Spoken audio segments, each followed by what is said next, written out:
नमस्कार साथियों, स्वागत है आपके अपने चैनल पवार क्लासेस में। पता है सभी को कि अपन 200 प्लस की टेस्ट सीरीज ला रहे हैं बाल मनोविज्ञान की, जिसका आज तीसरा चरण है। ये टॉपिक है अपना अधिगम के प्रकार व सिद्धांत, जिसमें भी लगभग 70 प्लस क्वेश्चन रहेंगे, जो अपने रेट और ऑल टेट के लिए बहुत ही महत्वपूर्ण सवाल होते हैं। ये सवाल भले ही सिंपल हो या इजी टाइप के हो, या लेकिन यहाँ से सवाल अधिकतर पुटअप होते हैं। तो अपन चाहेंगे कि इनको अपन सही वे में लेकर चलें। ऐसा नहीं है कि भी अपन इनको छोड़ करके आगे निकल जाएं, नहीं, इनको भी साथ में पढ़ना होगा, तभी अपन इसको कर पाएंगे। और मित्रों, चलते हैं पहले सवाल की ओर। और आप सभी को पता है कि अच्छा लगेगा तो आपको चैनल को सब्सक्राइब करना है, लाइक करना है, शेयर करना है। नहीं लगे तो कोई दिक्कत नहीं, कोशिश करें सब्सक्राइब करने की। चलो पहले क्वेश्चन की ओर बढ़ते हैं आगे। पहला क्वेश्चन है आपके सामने। क्वेश्चन बोल रहा है आपके सामने, मनुष्य के साथ पशुओं के समान अथवा मशीनों के समान व्यवहार को बंद करने का समर्थन किया, किसने किया भाई? पहला ऑप्शन आपके सामने थांडाइक, दूसरा स्किनर, तीसरा ऑप्शन पावलोव और चौथा है अब्राहम मैस्लो। तो 141 का राइट आंसर कौन सा हो जाएगा आपका, ये देखना है आपको। तो ऑप्शन नंबर आपका डी राइट हो जाएगा, अब्राहम मैस्लो। आपको पता है मित्रों, अपन पहले 70 की 2 सीरीज लेके आ गए, यानी टोटल 140 क्वेश्चन हो गए थे। इसलिए आज का अपना पहला क्वेश्चन 141 से था। तो इस सवाल को समझे आप कि मनुष्य के साथ पशुओं के समान अथवा मशीनों के समान व्यवहार को बंद करने का समर्थन, यानी पशुओं के समान और मशीनों के समान व्यवहार करने को बंद करने का जो समर्थन किया वो किसने कहा था? अब्राहम मैस्लो ने। और इन्होंने कौन सा सिद्धांत दिया था? मानवता, ठीक है, वो वाला सिद्धांत दिया था। अगला क्वेश्चन आपके सामने, अच्छा प्रश्न है ये, देखेंगे आप। यांत्रिकतावाद अमानवीय विचारधारा के प्रति आक्रोश व्यक्त करने वाले मनोवैज्ञानिक कौन थे? ये आपको बताना है। कौन थे भाई? थॉर्नडाइक थे क्या, स्किनर, पावलोव या अब्राहम मैस्लो? तो 142 का राइट आंसर कौन सा हो जाएगा? Abraham Maslow. इन्होंने कहा था, अभी अपन ने पहले वाले सवाल में भी बात की थी, यानी मशीनों के और उनके यांत्रिकवाद के अमानवीय, क्योंकि इन्होंने तो मानवीय वाला सिद्धांत दिया था, मानवतावादी। तो ये इनका हो जाएगा, ठीक है। फिर 143 का सवाल देखेंगे आगे वाला। मैं जो पढ़ा रहा हूँ उनके साथ साथ इनके जो जैसे ये साइंटिस्ट है, मनोवैज्ञानिक है, उनके साथ साथ जो इनके और संबंधित जो चीज़ें होंगी मैं उनको आपको बताता रहूँगा। तो आप तरीके से देखेंगे, मैं इनके संबंधित और भी जैसे शिक्षा में उपयोगी होने वाले कोई पॉइंट है तो मैं आपको बोलता रहूँगा साथ में। तो देखते रहें आप इसको लगातार। अगला क्वेश्चन आपके 143 क्वेश्चन कह रहा है, अधिगम स्वयं अपनी विभिन्न प्रकार की आवश्यकताओं से संपन्न होता है, ये धारणा प्रतिपादित करता है। प्रश्न पढ़ें आप, अच्छा लगेगा आपको। अधिगम स्वयं अपनी विभिन्न प्रकार की आवश्यकताओं से संपन्न होता है, ये धारणा किसकी थी भाई? अब्राहम मैस्लो, टर्मन, थाउंडाइक या जड़? तो राइट आंसर कौन सा हो जाएगा आपका, ये आपको बताना है। तो 143 का राइट आंसर हो जाएगा आपका option number A, Abraham Maslow, ठीक है। अब्राहम मैस्लो हो जाएगा आपका राइट आंसर। अगला क्वेश्चन आपके 144 144 नंबर का सवाल, मैस्लो के मूलभूत रूप से कितने प्रकार, मैस्लो ने मूलभूत रूप से कितने प्रकार की आवश्यकताओं का प्रतिपादन किया था? पहला 5, दूसरा 6, तीसरा 7, चौथा 8। कौन सा राइट हो जाएगा आपका, ये बताना है आपको। 144 का राइट आंसर हो जाएगा आपका ऑप्शन 1, 5 मूलभूत आवश्यकताएं इन्होंने बताई थी, ठीक है, 5 हो जाएगा। अगला क्वेश्चन 145, मैस्लो द्वारा प्रतिपादित आवश्यकताओं का विकास होता है उच्चतर स्तर से निम्न स्तर की ओर, उच्च स्तर से उच्च स्तर की ओर, सरल से कठिन की ओर, या निम्न स्तर से उच्च स्तर की ओर? कौन सा राइट हो जाएगा, पढ़ा होगा आपने। तो ये हो जाएगा इसमें 145 में राइट आंसर डी ऑप्शन। एक सेकेंड, इसका राइट आंसर हो जाएगा आपका option number D, D right हो जाएगा, निम्न स्तर से उच्च स्तर की ओर। 146 के सवाल की ओर चलते हैं। क्वेश्चन कह रहा है आपके सामने, मेस्लो ने सबसे निचले स्तर की आवश्यकता बताई थी, कौन सी? सुरक्षा संबंधी, आत्मसम्मान संबंधी, शारीरिक आवश्यकता और उपरोक्त सभी। अब की बार यहाँ से सवाल बन सकता है, तो आप देखें इनकी आवश्यकताओं को 146 में। तो इसकी राइट आंसर हो जाएगा आपका ऑप्शन नंबर सी, शारीरिक आवश्यकता को निचली, सबसे निचली आवश्यकता बताइए। तो ये आपको ध्यान रखना होगा, ठीक है। अगला क्वेश्चन लेंगे अपन, क्वेश्चन नंबर 47।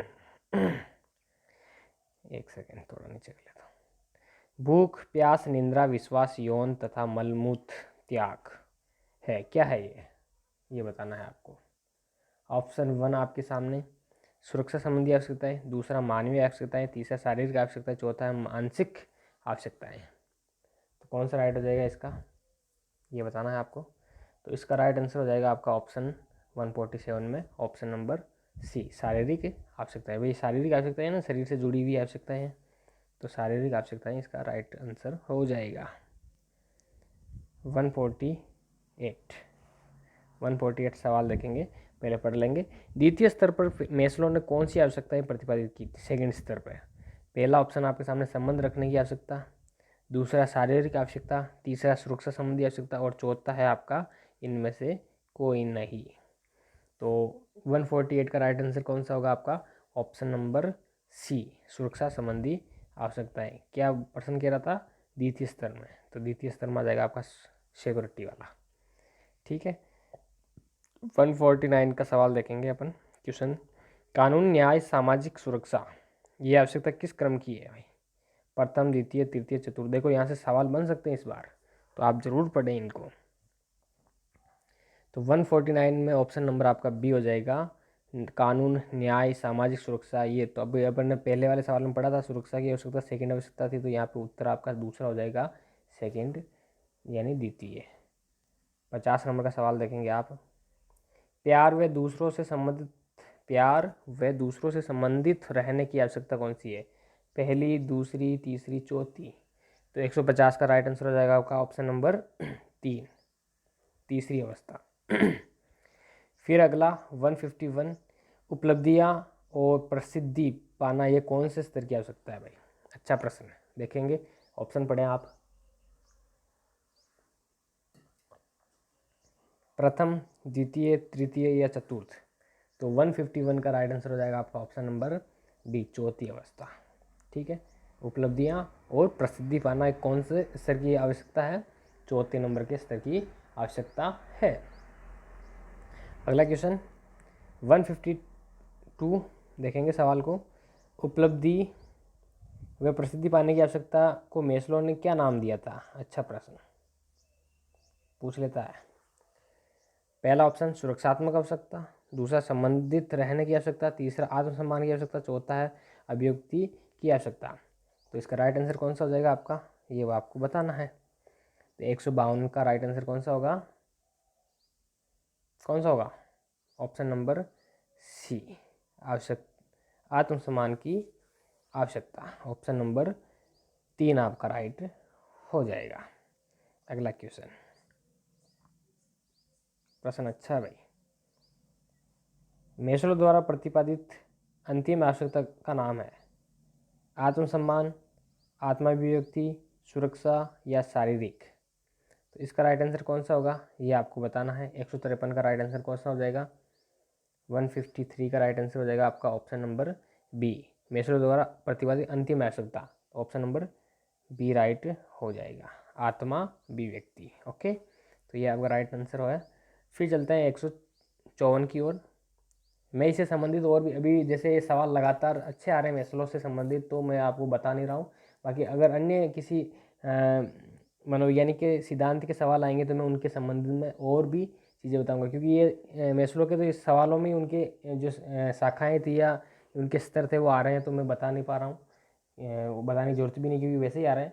अगर कोई अन्य आएगा तब मैं उनके जो सिद्धांत है उनके साथ साथ और भी क्या शब्दावलियाँ जुड़ी हुई है या उनके शैक्षिक उपयोग क्या हो सकते हैं, परीक्षा में क्या पूछ सकते हैं, मैं वो भी बताता रहूँगा साथ में, ठीक है। फिर है 154 नंबर का सवाल। अच्छा सवाल, बड़ा सवाल है थोड़ा, लेकिन पढ़ना ऐसे ही बनते हैं आजकल सवाल, सीटेट टाइप के सवाल हैं ये।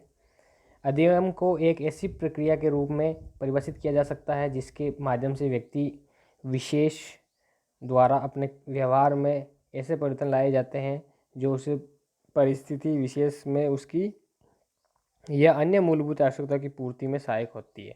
आप समझिए इस सवाल को क्या कहना चाह रहा है, फिर उसको समझिए।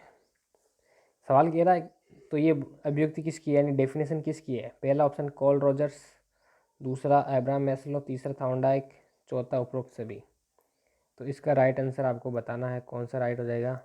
तो 154 का राइट आंसर हो जाएगा आपका option number B, Abraham Maslow. Option number B, Abraham Maslow. अगला क्वेश्चन,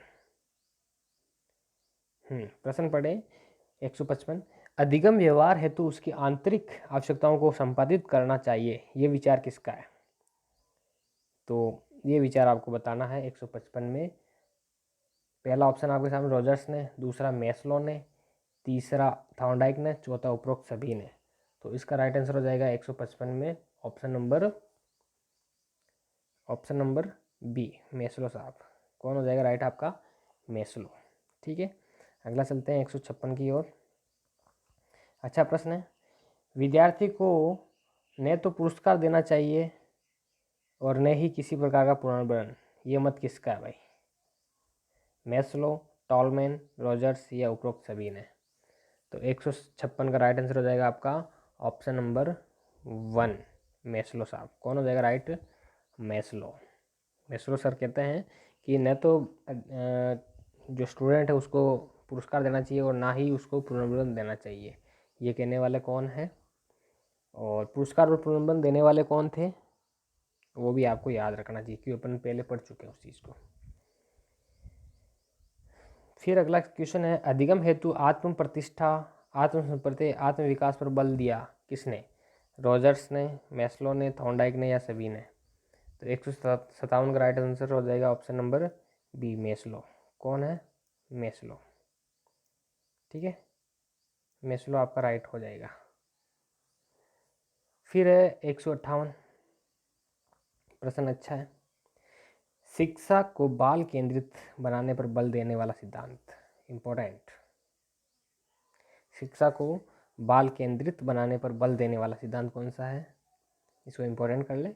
ऑप्शन 1 मानवतावादी अधिगम सिद्धांत, ऑप्शन 2 अनुभवजन्य अधिगम सिद्धांत, ऑप्शन 3 सक्रिय अनुबंधन, और चौथा कोई नहीं। तो ऑप्शन बताइए आप कौन सा राइट हो जाएगा। 158 में राइट हो जाएगा आपका पहला ऑप्शन। कौन सा है? मानवतावादी अधिगम सिद्धांत। अगला क्वेश्चन, फिर एक और अच्छा प्रश्न, शिक्षण अधिगम प्रक्रिया को मानवीय आधार पर संगठित करने पर बल देने वाला सिद्धांत कौन सा है? मानवतावादी अधिगम सिद्धांत, अनुभवजन्य अधिगम सिद्धांत, सक्रिय अनुबंध सिद्धांत या कोई नहीं। तो 159 में राइट आंसर हो जाएगा आपका फिर से ऑप्शन 1, यानी यहाँ से पुटअप हो सकते हैं यार अब की बार प्रश्न, तो आप पढ़ते रहें इनको। पहला ऑप्शन आपका राइट हो जाएगा। फिर 160, अच्छा प्रश्न, विद्यार्थी के आत्म को सदैव सम्मान करना चाहिए और ये विचार किस मनोवैज्ञानिक का है भाई? पहला मैस्लो, दूसरा रॉजर्स, तीसरा फ्राइड, चौथा कोई नहीं। तो 160 का राइट आंसर हो जाएगा आपका पहला ऑप्शन, मैस्लो। ठीक है, अगला सवाल 161, अच्छा प्रश्न, मैस्लो ने निम्न स्तर की आवश्यकताएं कितनी मानी है भाई? निम्न स्तर की, पहला 1, दूसरा 2, तीसरा 3, चौथा 4। कौन सा राइट हो जाएगा? तो 161 का राइट आंसर हो जाएगा आपका सी, ऑप्शन 3। कौन सा हो जाएगा? ऑप्शन 3। कितनी अवस्थाएं बता रहा है ये? 3। ठीक है, आवश्यकताएं। फिर है 162 नंबर का सवाल, अच्छा है, मैस्लो ने उच्च स्तर की आवश्यकताएं कितनी बताई है? वाह, अच्छा प्रश्न। उच्च स्तर की आवश्यकताएं, नीड्स। पहला 1, दूसरा 2, तीसरा 3, चौथा 4। बताइए। 162 का राइट आंसर हो जाएगा आपका ऑप्शन नंबर बी, 2, यानी टोटल 5 बताई थी, 3 पहले निम्न स्तर की होगी, बाद की 2 उच्च स्तर की हो गई। ठीक है, अगला सवाल है आपके सामने, चिन अधिगम सिद्धांत के प्रतिपादक कौन है? सभी को आता है, कोई बता देगा। CL हल, एडवर्ड सी टॉलमैन, कुर्ट लेविन या कॉल रॉजर्स? तो इसका राइट आंसर कौन सा है आपका? 163 में राइट आंसर है आपका option number B, Tolman sir, chin Tolman. ठीक है, चिन अधिगम कौन देता है? आपका टॉलमैन साहब। अगला क्वेश्चन है, अच्छा प्रश्न 164, चूहे व बंदरों पर प्रयोग करने वाले मनोवैज्ञानिक कौन है? चूहे व बंदरों पर, टॉलमैन, लेविन, रॉजर्स या मैस्लो? 164 का राइट आंसर है आपका ऑप्शन 1, एडवर्ड सी टॉलमैन। ओके, टॉलमैन सर के बारे में और बताना चाहूँगा तो ये एक ऐसे इकलौते व्यवहारवादी थे, इनका मानना था कि प्राणी उद्दीपक के प्रति प्रतिक्रिया करने के अलावा मनोवृत्ति, विश्वासों, परिस्थितियों को भी महत्वपूर्ण मानते थे तथा लक्ष्योन्मुखी व्यवहार को ये इम्पोर्टेंट मानते थे। इनका सिद्धांत व्यवहारवाद व गेस्टाल्टवाद का मिश्रण सिद्धांत है। व्यवहारवादी भी थे ये, और व्यवहारवाद और गेस्टाल्टवाद के मिश्रण का सिद्धांत था इनका। और इनकी एक डेफिनेशन है कि पुनर्बलन सीखने में नहीं बल्कि सीखी गई क्रिया के निष्पादन में सहायक है। पुनर्बलन क्या है? सीखने में नहीं बल्कि सीखी गई क्रिया के निष्पादन में सहायक है। तो ये टॉलमैन साहब की कुछ, और टॉलमैन साहब के सिद्धांत के कुछ अन्य नाम भी है, जैसे संकेत गेस्टाल्ट, चिन्ह गेस्टाल्ट सिद्धांत, चिन्ह संज्ञानात्मक सिद्धांत, उद्देश्यपूर्ण व्यवहार, SS थ्योरी, उद्दीपन सिद्धांत, अव्यक्त सिद्धांत, अधिगम, व्यवहार व गेस्टाल्टवाद का मिश्रण तो बता ही दिया। सीखने में पुनर्बलन की आवश्यकता नहीं मानते हैं ये। प्रत्याशा का सिद्धांत भी बोलते हैं इनको, संज्ञानात्मक मानचित्र का सिद्धांत भी बोलते हैं। और टीमेज होती है ना, टी मेज यानी चाय की जो मेज़ होती है वो, और भूल भुलैया या चूहों पर प्रयोग, ये इनके सिद्धांत के कुछ नाम थे जो परीक्षा में अधिकतर पूछे जा सकते हैं वहाँ से। चलो अगला क्वेश्चन लेते हैं अपन 165, प्रश्न अच्छा है। व्यवहार पर्यावरणीय उद्दीपकों से अभिप्रेरित होकर के विचारधारा पर बल देने वाला मनोवैज्ञानिक है। देखो अच्छा, अभी मैंने थोड़ी देर पहले बताया था। तो इसका राइट आंसर कौन सा है? टॉलमैन है या लेविन है या कॉल रॉजर्स है, मॉक्स है सॉरी, और मैस्लो? तो 165 का राइट आंसर हो जाएगा आपका ऑप्शन 1A, टॉलमैन साहब। कौन है? Tall man sir. ठीक है, अगला क्वेश्चन, क्षेत्र सिद्धांत के प्रतिपादक। अच्छा है, अच्छा प्रश्न। कर्ट लेविन, मैस्लो, रॉजर्स या कोई नहीं? क्षेत्र सिद्धांत, field theory, vector valency, topology, क्षेत्रीय सिद्धांत, तलरूप सिद्धांत, B=F कोष्टक P&E यानी बिहेवियर, पर्सन्स, इन्वायरमेंट, ये इन सिद्धांतों के नाम है सारे। तो ये सिद्धांत, क्षेत्र सिद्धांत के प्रतिपादक कौन है?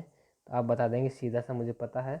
166 में राइट आंसर हो जाएगा आपका ऑप्शन 1, कर्ट लेविन। ठीक है, फील्ड थ्योरी, टोपोलॉजी इनके नाम है। ठीक है, तलरूप। अगला क्वेश्चन आपके सामने, अच्छा प्रश्न, डेफिनेशन लग रही है। अधिगम वातावरण व व्यक्ति दोनों का प्रतिफल है। बहुत अच्छी प्रश्न। वातावरण व व्यक्ति का फलांक, प्रतिफल, यानी इनकी एक डेफिनेशन है जिसी से ये सवाल बना हुआ है, ये यानी यही डेफिनेशन है। व्यवहार मनोवैज्ञानिक व्यक्ति व उसके मनोवैज्ञानिक वातावरण का फलांक है, और यही परिभाषा यहाँ पर लिखी हुई है। ऑप्शन है आपके सामने, मैस्लो, रॉजर्स, कर्ट लेविन, कोई नहीं। तो ऑप्शन आपका C हो जाएगा, कर्ट लेविन ने कहा था ये बात। ठीक है, 168, अच्छा प्रश्न। लेविन ने क्षेत्र सिद्धांत किस सन में दिया था? बहुत ही अच्छा प्रश्न, पूछा नहीं जा सकता लेकिन फिर भी पूछ लेते हैं, कोई भरोसा नहीं है इनका। ऑप्शन 1 1913, 1917, 1912, 1934। तो 168 में राइट आंसर हो जाएगा आपका ऑप्शन नंबर B, 1917। अगला प्रश्न है 169, क्षेत्र सिद्धांत पर अधिगम प्रक्रिया में सर्वाधिक बल देता है किस पर? पुनर्बलन पर, अभिप्रेरणा पर, प्रयास पर या त्रुटि पर? तो 169 यानी 169 का राइट आंसर हो जाएगा आपका ऑप्शन B, अभिप्रेरणा पर ये सर्वाधिक बल देता है। ठीक है, ये ध्यान रखें आप। फिर अगला क्वेश्चन 170, अच्छा प्रश्न है, एक सेकेंड। प्रश्न कह रहा है लक्ष्य प्राप्ति हेतु अपने जीवन दायरे की संज्ञानात्मक संरचना में परिवर्तन का प्रयास करना किस सिद्धांत से संबंधित है? अच्छा है। लक्ष्य प्राप्ति हेतु अपने जीवन दायरे की संज्ञानात्मक संरचना में परिवर्तन का प्रयास करना किस सिद्धांत की विशेषता है? तो आपको बताना है। 4 ऑप्शन है, क्षेत्र सिद्धांत, पुनर्बलन, अभिप्रेरणा या कोई नहीं। तो कौन सा राइट हो जाएगा आपका 170 में? ऑप्शन 1 क्षेत्र सिद्धांत, फील्ड थ्योरी। ठीक है, फिर अच्छा प्रश्न आपके सामने। क्षेत्र सिद्धांत में व्यक्ति मात्र जैविक प्राणी न होकर के एक मनोवैज्ञानिक व्यक्ति माना जाता है। यह सिद्धांत कौन सा है? तो 171 का राइट आंसर कौन सा है? Lewin, Thorndike, Carl Rogers, Maslow. तो राइट आंसर हो जाएगा आपका इसका ऑप्शन 1 लेविन्सर। ठीक है, लेविन्सर हो जाएंगे। ठीक है, अगला क्वेश्चन अच्छा प्रश्न है। एक प्रश्न है, व्यक्ति मात्र जैविक प्राणी नहीं अपितु मनोवैज्ञानिक व्यक्ति है, यह अवधारणा कौन से सिद्धांत की है भाई? 172। राइट आंसर ऑप्शन कौन सा? पहला पढ़ लेते हैं। अनुभवजन्य अधिगम, मानवतावादी सिद्धांत, क्षेत्र सिद्धांत या कौन सा? तो ऑप्शन 3 आपका राइट हो जाएगा, क्षेत्र सिद्धांत, फील्ड थ्योरी। ठीक है, फील्ड थ्योरी। अनुभवजन्य अधिगम सिद्धांत के प्रतिपादक, अच्छा प्रश्न। Kurt Lewin, Maslow, Carl Rogers, कोई नहीं। तो इसका राइट आंसर सभी को पता है, अनुभवजन्य, कॉल रॉजर्स। इनके बारे में कुछ बताना चाहूँ मैं, तो कॉल रॉजर्स के बारे में कुछ बताना चाहता हूँ मैं। कॉल रॉजर्स साहब जो है ये क्या करते हैं, ये अनुभव पर बल देते हैं, इसलिए इनके सिद्धांत का नाम अनुभवजन्य सिद्धांत नाम पड़ा था। और इस साथ ही इस सिद्धांत में कहते हैं कि वे संज्ञानात्मक अधिगम के स्थान पर अनुभव से जुड़े हुए जो ज्ञान होते हैं उनको प्रयोगात्मक उपयोग कर सकने वाले अधिगम अर्थात अनुभवजन्य अधिगम के अर्जन पर बल दिया जा सकता है। तो ये छोटी छोटी बातें ये कहते हैं। ये कहते के भी ये भी मानते हैं कि अधिगम पूर्णतः विद्यार्थी केंद्रित होना चाहिए। ठीक है, यानी जो अपन विद्यार्थी केंद्रित अनुभव होगा तो बच्चा अधिक सीख पाएगा। तो ये कुछ 2-3 बातें थी उनकी जो यहाँ से सवाल बन सकते हैं। अगला सवाल लेते हैं अपन 174। कॉल रैनसम रॉजर्स किस देश के मनोवैज्ञानिक थे भाई? इनका पूरा नाम है ये। चीन के थे, जर्मनी के थे, भारत के थे या अमेरिका के थे? तो 174 का राइट आंसर कौन सा है? ऑप्शन डी, अमेरिका के मनोवैज्ञानिक थे भाई। अगला 175 नंबर का सवाल है। कॉल रॉजर्स ने अधिगम को 2 मुख्य प्रकारों में बांटने का प्रयास किया, कौन कौन से? ज्ञानात्मक व भावात्मक, संज्ञानात्मक व अनुभवजन्य, क्रिया द्वारा अधिगम व समस्या समाधान। अभी मैंने बताया था, आप समझ गए होंगे, अभी मैंने थोड़ा एक्सप्लेन किया था इनके बारे में, तो वहाँ से सवाल है ये। तो बताइए कौन सा राइट हो जाएगा आपका? ऑप्शन नंबर 2 राइट हो जाएगा, ज्ञानात्मक व अनुभवजन्य अधिगम, अभी मैंने बताया था। अगला क्वेश्चन, भौगोलिक व ऐतिहासिक घटनाओं की जानकारी प्रत्यक्ष रूप से प्रदान करना निम्न अधिगम है, कौन सा? प्रत्यक्ष अनुभव, अनुभवजन्य अधिगम, क्षेत्र अधिगम या क्रिया प्रसूत अधिगम। तो 176 का right answer option number B, अनुभवजन्य अधिगम। ठीक है, अगला 177 प्रश्न है, पुनर्बलन सिद्धांत के प्रतिपादक कौन है? सभी को आता है तो पुनर्बलन के कौन सा है? लेविन, टॉलमैन, हल या स्किनर? तो सभी को पता है कि आपने हल साहब है, हल। ठीक है, अगला क्वेश्चन, क्लार्क एल हल प्रयोग करते हैं किस पर? बिल्ली पर, चूहों पर, गाय पर या मानव पर? तो 178 का राइट आंसर हो जाएगा आपका ऑप्शन बी, चूहों पर बल कर प्रयोग करते हैं। 179 सवाल है अगला, आवश्यकता पूर्ति के लिए हल ने निम्न शब्द का प्रयोग किया, कौन सा? आवश्यकता की अधिकता, आवश्यकता की पूर्ति, आवश्यकता की कमी या कोई नहीं? तो 170 का राइट आंसर हो जाएगा आवश्यकता की कमी। कौन सा राइट हो जाएगा? आवश्यकता की कमी, ऑप्शन राइट हो जाएगा। ठीक है, अगला क्वेश्चन 180, CL हल किस देश के मनोवैज्ञानिक थे भाई? भारत के, जर्मन के, अमेरिका के या कैलिफोर्निया के? तो ये भी अमेरिका के साथ थे। ठीक है।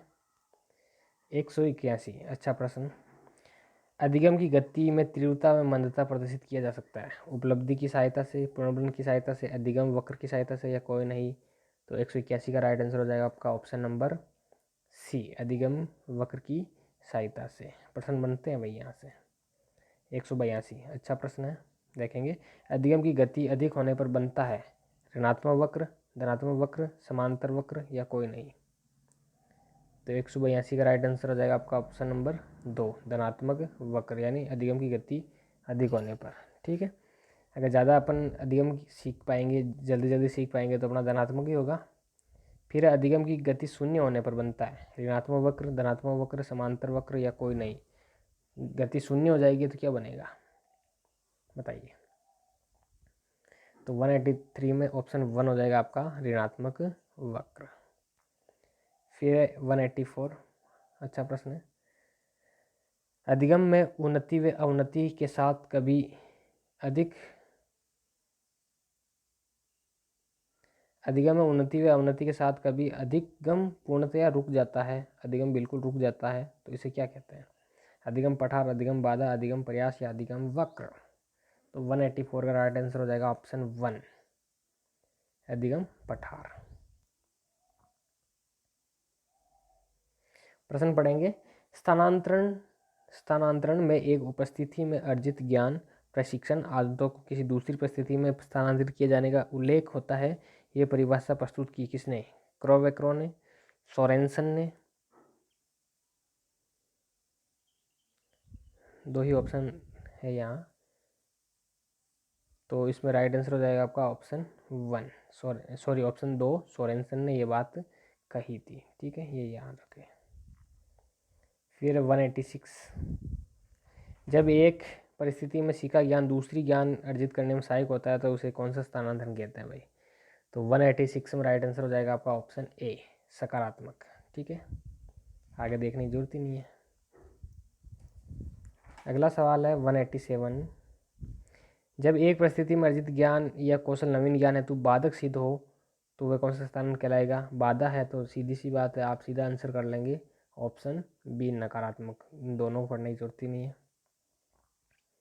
हाँ, प्रश्न है, जब पूर्व में सीखा गया ज्ञान नवीन कार्य हेतु न तो सहायक करता है न ही बाधा पहुंचाता है तो ये कौन सा स्थानांतरण कहलाता है? सकारात्मक, नकारात्मक, शून्य या कोई नहीं? तो ये कहलाएगा आपका शून्य। ठीक है। अगला सवाल है, संस्कृत भाषा पर अधिकार करने के पश्चात हिंदी भाषा पर अधिकार करना किस प्रकार का स्थानांतरण है? सकारात्मक, नकारात्मक, शून्य या अधिक कोई नहीं? तो 189 का राइट आंसर हो जाएगा आपका ऑप्शन 1, सकारात्मक। अगला क्वेश्चन है, साइकिल चलाना सीखने के बाद स्कूटर या मोटरसाइकिल चलाना सीखना किस प्रकार स्थानांतरण है? सकारात्मक, नकारात्मक, शून्य या कोई नहीं? तो 190 में राइट आंसर हो जाएगा आपका ऑप्शन 1, सकारात्मक। फिर एक प्रश्न, सितार सीखने के बाद वायलिन या सरोद सीखना किस प्रकार का स्थानांतरण है? सकारात्मक, नकारात्मक, शून्य या कोई नहीं? तो ऑप्शन कौन सा हो जाएगा 191 में? 1, सकारात्मक। फिर है अगला सवाल, संस्कृत भाषा सीखने के बाद उर्दू अथवा फारसी भाषा सीखना किस प्रकार का सिद्धांत है? सॉरी स्थानांतरण है? सकारात्मक, नकारात्मक, शून्य या कोई नहीं? तो 192 में राइट हो जाएगा ऑप्शन, संस्कृत भाषा सीखने के बाद उर्दू अथवा फारसी भाषा सीखना किस प्रकार का स्थानांतरण है? ये आपको बताना है। 192, बताइए कौन सा राइट हो जाएगा? सकारात्मक, नकारात्मक, शून्य या कोई नहीं? भाई देखो, संस्कृत भाषा सीखने के बाद अगर दोनों भाषा सीख रहे हैं तो सकारात्मक ही हो जाएगा। ठीक है। फिर है अगला, अंग्रेजी की इसमें पहले देखें, मतलब कोई बाधा उत्पन्न नहीं कर रहा, ना ही कोई सहायता उत्पन्न कर रहा, तो ये शून्य हो जाएगा आपका। शून्य वाला राइट करें इसको। ठीक है, ऑप्शन सी राइट हो जाएगा,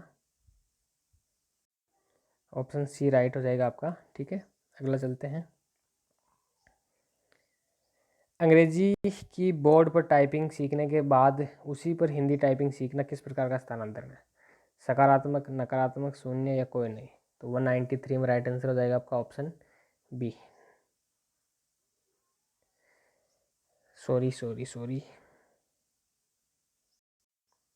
हाँ, इसका राइट आंसर सही है, क्योंकि उसको थोड़ी कठिनाई उत्पन्न होगी। क्यों? क्योंकि पहले अंग्रेजी टाइपिंग करता था, अब हिंदी टाइपिंग करेगा तो उसको थोड़ा कठिनाई होगा, तो नकारात्मक इसका राइट आंसर हो जाएगा। अगला क्वेश्चन, एक सेकेंड नीचे करने दे। शरीर के दाहिने भाग में सीखा गया ज्ञान बाएं भाग में स्थानांतरण हो जाता है, कहलाता है क्षैतिज स्थानांतरण, क्रमिक स्थानांतरण, द्विपक्षीय स्थानांतरण या ऊर्ध्वाधर स्थानांतरण। तो 194 का राइट आंसर हो जाएगा आपका ऑप्शन नंबर सी, द्विपक्षीय स्थानांतरण। ठीक है। जोड़ने का ज्ञान गुणा करने में सहायक होना किस प्रकार का स्थानांतरण है? क्षैतिज, क्रमिक, द्विपक्षीय या ऊर्ध्वाधर। तो 195 का राइट आंसर हो जाएगा आपका ऑप्शन बी, क्रमिक। ठीक है। अगला क्वेश्चन 196, ये रीट में पूछा हुआ सवाल है भाई। इस समरूप को आप एक रूप भी लिख सकते हैं, एक रूप। ठीक है। ऑप्शन 1 पहले पढ़ेंगे। समरूप तथ्यों का सिद्धांत के प्रतिपादक कौन सा है? थॉर्नडाइक, जूड, स्पीयरमैन या विकास। ये रीट में पूछा हुआ सवाल था, तो इसका राइट आंसर हो जाएगा आपका ऑप्शन 1, थॉर्नडाइक साहब। ठीक है। अगला सवाल है, द्वितात्विक सिद्धांत के प्रतिपादक थॉर्नडाइक, जूड, स्पीयरमैन या विकास। तो इसका राइट आंसर हो जाएगा 197 का स्पीयरमैन, द्वितात्विक। समरूप का वो बता ही दिया थॉर्नडाइक। सामान्यीकरण के सिद्धांत के प्रतिपादक कौन है? थॉर्नडाइक, चार्ल्स जूड, वागले या स्पीयरमैन। तो 198 का राइट आंसर हो जाएगा आपका चार्ल्स जूड, सामान्यीकरण। ये पूछ लेते हैं कई बार। फिर है अगला प्रश्न, आदर्शों एवं मूल्यों का सिद्धांत प्रतिपादित करने वाले थॉर्नडाइक, वागले, स्पीयरमैन या जूड। तो 199 का राइट आंसर हो जाएगा ऑप्शन बी, वागले साहब। ठीक है। आदर्श एवं मूल्यों का सिद्धांत। फिर है सामाजिक अधिगम सिद्धांत के प्रतिपादक थॉर्नडाइक, वागले, बांडुरा या जूड। तो 200 में राइट आंसर हो जाएगा आपका ऑप्शन नंबर सी, बांडुरा साहब। ठीक है। बांडुरा किस देश से संबंधित थे? तो ऑप्शन नंबर आपका सभी को पता है, अमेरिका या अफ्रीका या कनाडा या कोई नहीं तो कनाडा। बांडुरा कहाँ के थे? कनाडा का, कैनेडा। फिर है 202, संरचना अधिगम सिद्धांत के प्रतिपादक कौन है भाई? ब्रूनर, जूड, बांडुरा या वागले। तो 202 में राइट आंसर हो जाएगा आपका ऑप्शन 1, ब्रूनर। अब केवल जो सिंपल सिद्धांत है वो डाल रखे हैं इसमें। फिर है एक प्रश्न अच्छा है ये, कक्षा में सीखा गया ज्ञान दैनिक जीवन में प्रयोग लाना ये अधिगम का स्थान कहलाता है, एक पक्षीय, द्विपक्षीय, क्रमिक या ऊर्ध्वाधर। तो 203 में राइट आंसर हो जाएगा आपका एक पक्षीय। ठीक है।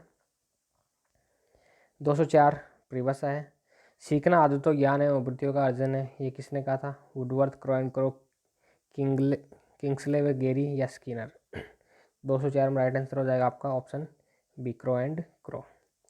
205 फिर परिभाषा है, अधिगम शब्द में वातावरण संबंधी आवश्यकताओं की पूर्ति के लिए व्यवहार में होने वाला सभी प्रकार के परिवर्तन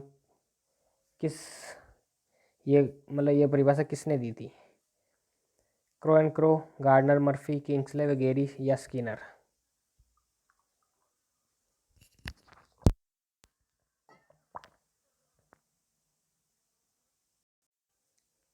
तो इसका राइट आंसर कौन सा हो जाएगा 205 में? ऑप्शन बी, गार्डनर एवं मर्फी। फिर अगला सवाल, व्यवहार के कारण व्यवहार में परिवर्तन, कौन सा, ये परिभाषा किसने दी थी? व्यवहार के कारण व्यवहार में परिवर्तन की ही अधिगम है। ऑप्शन 1 गिलफोर्ड, 2 क्रो, 3 किंग्सले व गेरी, 4 स्किनर। तो 206 में राइट आंसर हो जाएगा आपका ऑप्शन 1, गिलफोर्ड में। अधिगम व्यवहार में क्रमिक सामंजस्य की प्रक्रिया है, ये परिभाषा किसने दी थी? गिलफोर्ड, क्रो, स्किनर या किंग्सले व गेरी। तो 207 में राइट आंसर हो जाएगा आपका स्किनर, क्रमिक सामंजस्य। ठीक है। क्वेश्चन, उपयुक्त अनुक्रिया के चयन तथा उसे उत्तेजना से जोड़ने का अधिगम को अधिगम कहते हैं, ये परिभाषा किसकी है? थॉर्नडाइक, स्किनर, जर्ड व क्रो। तो 208 में राइट आंसर हो जाएगा आपका थॉर्नडाइक, उपयुक्त अनुक्रिया के चयन तथा उसे उत्तेजना से जोड़ना। ठीक है। अगला क्वेश्चन 209, ये भी परिभाषा लग रही है, अनुभव द्वारा व्यवहार में होने वाले परिवर्तन को अधिगम कहते हैं। ऑप्शन 4 है आपके सामने, थॉर्नडाइक, गेट्स, वैन्य, जड या टर्मन। तो 209 में राइट आंसर हो जाएगा आपका गेट्स साहब। कौन हो जाएंगे? गेट्स साहब। ठीक है। प्रश्न 210, अच्छा प्रश्न। किसी भी ऐसी क्रिया जो कि व्यक्ति के विकास में सहायक होती है उसे सीखने की संज्ञा दी जा सकती है। परिभाषा किसकी है? वुडवर्थ, थॉर्नडाइक, स्किनर या क्रो एंड क्रो। 210 में राइट आंसर हो जाएगा आपका वुडवर्थ। 211, अगर स्पीड स्लो लगे तो आप तेज कर सकते हैं। उद्दीपनों के प्रति विशेष अनुक्रिया के साहचर्य जिससे जो परिवर्तन आते हैं इनकी व्यवस्था करना किस संप्रदाय का कार्य है? व्यवहारवाद, संज्ञानवाद, निर्मितवाद या उपरोक्त सभी। तो 211 में राइट आंसर हो जाएगा ऑप्शन 1 व्यवहारवाद। 212, निम्न में से निम्न में से व्यवहारवादी मनोवैज्ञानिक नहीं थे, नहीं पूछा है। Pavlov, Thorndike, Skinner, Bruner. तो 212 में राइट आंसर हो जाएगा आपका ऑप्शन नंबर डी, ब्रूनर साहब नहीं थे भाई। फिर अगला क्वेश्चन, साधारण अधिगम कार्यों में अंतर्दृष्टि उत्पन्न करवाने का कार्य कौन करता है? व्यवहारवाद, संज्ञानवाद, निर्मितवाद या उपरोक्त सभी। तो 213 में राइट आंसर हो जाएगा आपका ऑप्शन 1 व्यवहारवाद। ठीक है। अगला सवाल है, अधिगम करता हुआ उसका परिवेश किस संप्रदाय में सम्मिलित होता है? व्यवहारवाद, संज्ञानवाद, निर्मितवाद या उपरोक्त सभी। 214 में राइट हो जाएगा ऑप्शन बी संज्ञानवाद। फिर 215, निम्न में से संज्ञानवादी मनोवैज्ञानिक नहीं है। ब्रूनर, पियाजे, लेविन या थॉर्नडाइक। तो 215 में राइट हो जाएगा आपका ऑप्शन डी, थॉर्नडाइक संज्ञानवादी नहीं है। फिर है 216, आगमनात्मक अधिगम को प्रोत्साहित किया किस मनोवैज्ञानिक किया? ब्रूनर, पियाजे, लेविन या थॉर्नडाइक। 216 में राइट हो जाएगा आपका ऑप्शन 1 ब्रूनर। तो देखिए मित्रों, अगला सवाल, ब्रूनर ने संज्ञानात्मक विकास की कितनी अवस्थाएं प्रतिपादित की? अच्छा प्रश्न। 3, 4, 5 या 2। तो दोस्तों इसका राइट आंसर हो जाएगा आपका 3। कितनी अवस्थाएं दी थी? 3 अवस्थाएं। फिर अगला सवाल, अनुदेशन हेतु स्कीमा नियोजन को आवश्यक किसने बताया? वाटसन, पावलोव, फ्रॉइड या ब्रूनर। 218 में राइट हो जाएगा आपका ब्रूनर। ठीक है। अगला सवाल 219, पूर्व अधिगम एवं नए अधिगम की अंत्यक्रिया के माध्यम से प्रत्येक छात्र के द्वारा ज्ञान की संरचना के महत्व पर बल देने वाला सिद्धांत कौन सा है?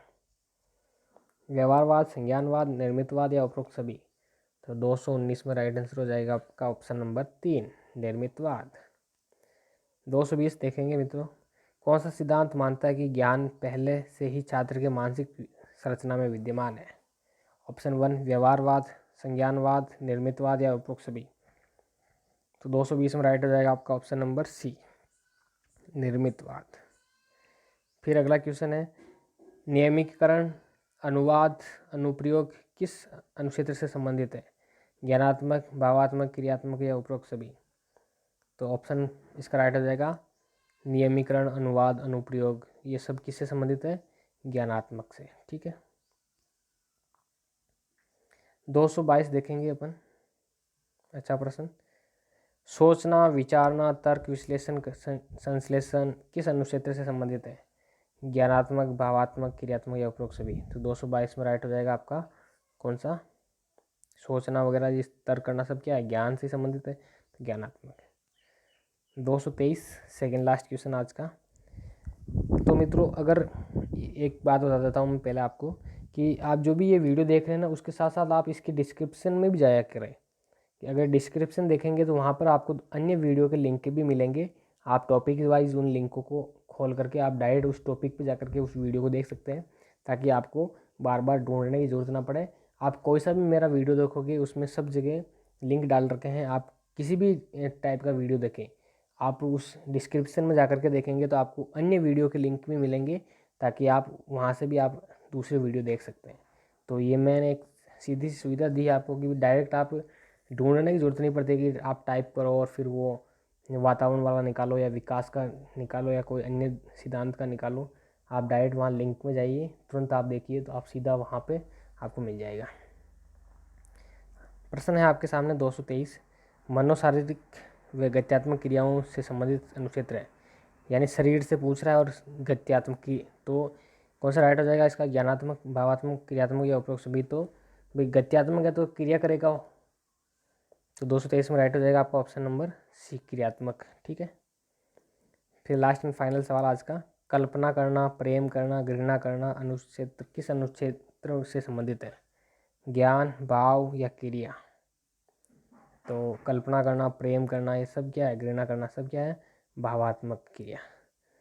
तो मित्रों आज के 224 क्वेश्चन थे। अगर आपने अच्छे से देखे हैं तो आप चैनल को सब्सक्राइब करें, लाइक करें, शेयर करें और अपने मित्रों को बताएं। और इसी प्रकार के अपन वीडियो लेके आएंगे। कल अपना वीडियो रहेगा चिंतन पे, बालक में चिंतन एवं अधिगम और समस्या समाधान, मानसिक निरूपण, अन्वेषण, इस टाइप के क्वेश्चन बनेंगे। तो आप चैनल को लाइक करें, सब्सक्राइब करें और मित्रों डिस्क्रिप्शन को ज़रूर देखें, वहाँ पर आपको अन्य वीडियो के लिंक मिलेंगे ताकि आप सीधा सा वहाँ से खोज सकते हैं वीडियो। तो मित्रों आज धन्यवाद आज के लिए, फिर कल मिलते हैं नए वीडियो के साथ। तब तक के लिए कुशल मंगल, स्टे होम, स्टे सेफ।